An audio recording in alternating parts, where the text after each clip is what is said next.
Bonjour professeur, merci pour votre compréhension en ces moments difficiles pour ma famille après le décès de mon oncle. C'est difficile, mais c'est ça.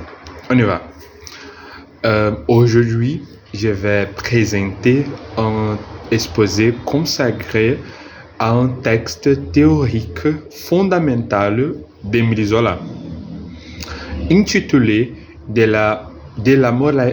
intitulé de la moralité dans la littérature, publié en 1880. Dans ses essais, Zola répond directement aux nombreuses critiques adressées au naturalisme après la publication de ses œuvres L'Assommoir et Nana. À cette époque, les écrivains réalistes et naturalistes étaient souvent accusés d'immoralité parce qu'ils représentaient la misère, la prostitution, l'alcoolisme ou la violence sociale. Face à ces accusations, Zola ne cherchait pas seulement à défendre son œuvre, il proposait une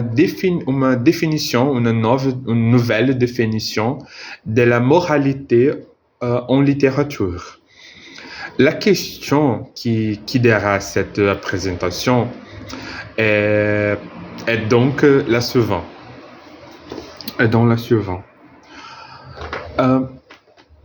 Comment Zola révèle-t-il contre l'accusation d'immoralité portée contre le naturalisme et affirmer que la véritable morale consistait à dire la vérité? Pour comprendre cette question, nous verrons d'abord sa critique de la morale de la convention, de la morale des conventions, puis sa conception scientifique du roman, avant d'examiner la fonction sociale de la littérature et l'actualité de cette réflexion. Un premier point, la critique de la morale des conventions. Selon Zola, la société bourgeoise préférait les apparences à la vérité. Elle acceptait le vice dans la vie privée, mais refusait que l'histoire montre dans l'œuvre littéraire. Cette contradiction constituait ce qu'il appelle de la morale de la convention. Pour lui, cette morale n'est pas véritable morale. C'est une hypocrisie qui consiste à cacher le problème au lieu de le résoudre. C'est correct. Cette vision de Zola critique également la littérature idéaliste qui représentait une vision belle de la réalité, des personnages imparfaits et de fins heureuses, comme une métaphore pour la musique, la chanson La vie est rose, l'envie rose d'Edith Piaf, par exemple. Une telle littérature rassure le lecteur, mais elle les trompe. En refusant démontrer la difficulté de l'existence et le péché les individus de comprendre le monde dans lequel ils vivent, par exemple. Cette logique constitue également à la censure. Selon Zola, censurer un roman parce qu'il décrit la misère ou l'alcoolisme ne supprime pas ces problèmes. Cela empêchait simplement la société de les voir. Ainsi, la véritable danger moral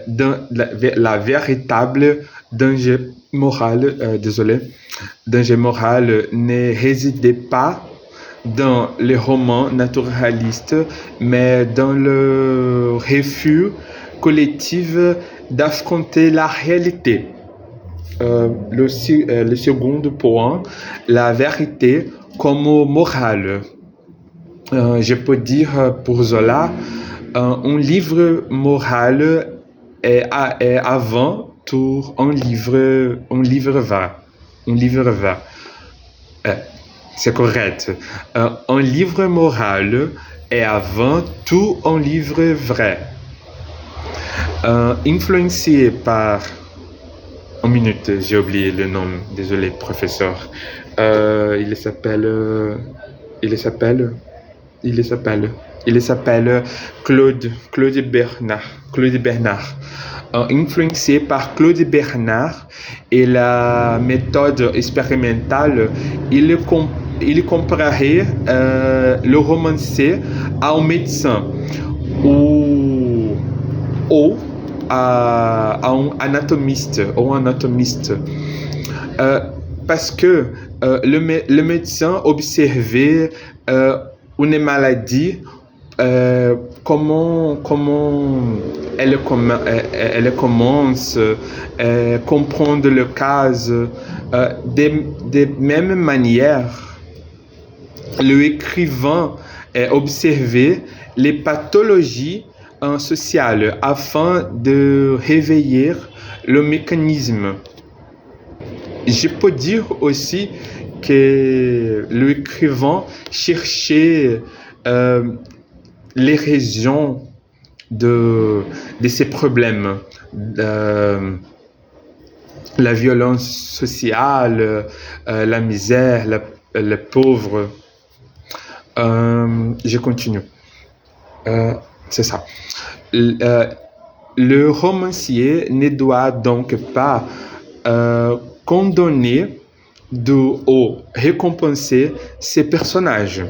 Il doit montrer comment leurs comportements sont déterminés par hérédité, le milieu social, le contexte social et le contexte historique, c'est important.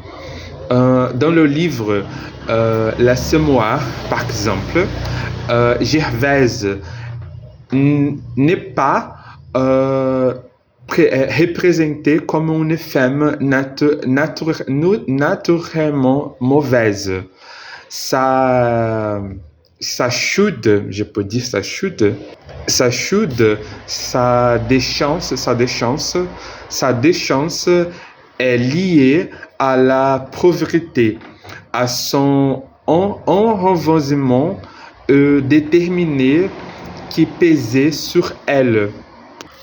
Pour Zola, la vérité produit d'elle-même une réflexion morale. L'écrivain n'a pas besoin de faire la leçon au lecteur. La description honnête de la réalité suffit à susciter une prison de conscience. Le troisième point, c'est la dimension sociale du naturalisme. Cette conception donner au roman une fonction profondément sociale. Zola refusait l'idée de l'art pour l'art pour art. Selon lui, la littérature doit être utile à la société. On montre les conséquences de la misère, de l'alcoolisme, ou de la justice, ou de la violence. De la violence, j'ai dit.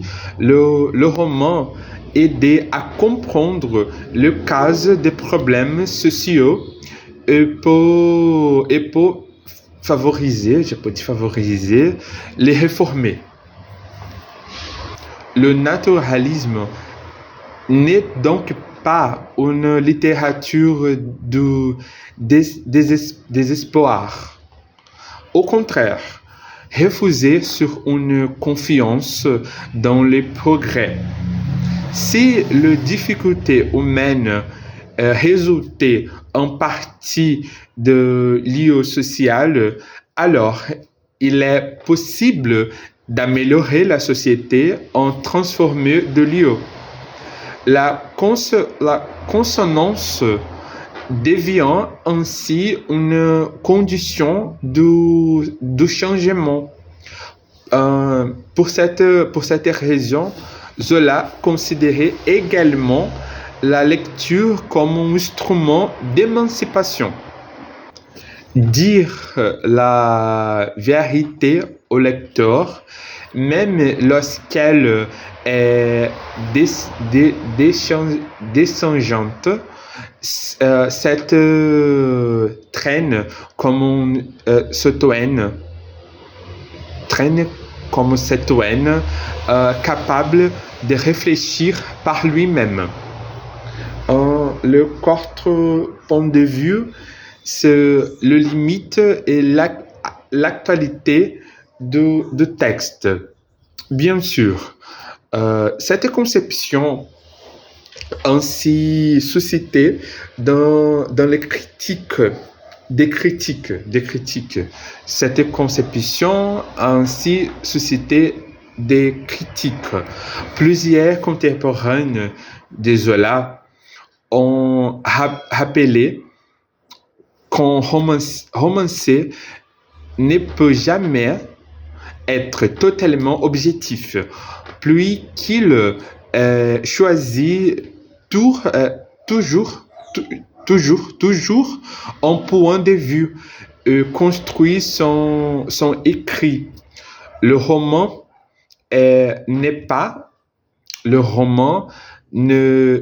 n'est donc pas une science sans écrit. Cependant, les questions soulevées par Zola demeurant très actuelles. Aujourd'hui encore, les débats sur la représentation de la violence, de la sexualité ou sur les différentes formes de censure montrent que la relation entre l'art,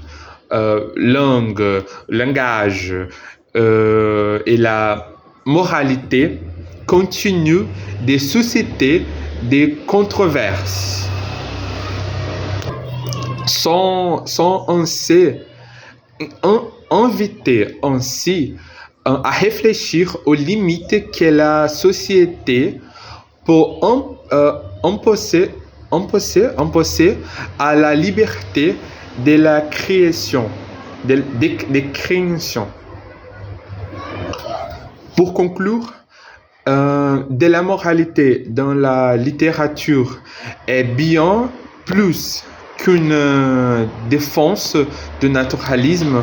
Zola y affirmait que la véritable morale de l'art ne consistait pas à cacher le mais à les montrer avec honnête, honnête, en dénonçant l'hypocrisie de la morale des conventions et fait en fait de la véritable des fondements de la littérature et doit au roman une mission sociale. Il proposait une nouvelle conception du rôle de écrivain. Cette réflexion annonçait déjà son engagement futur dans les faire des fruits.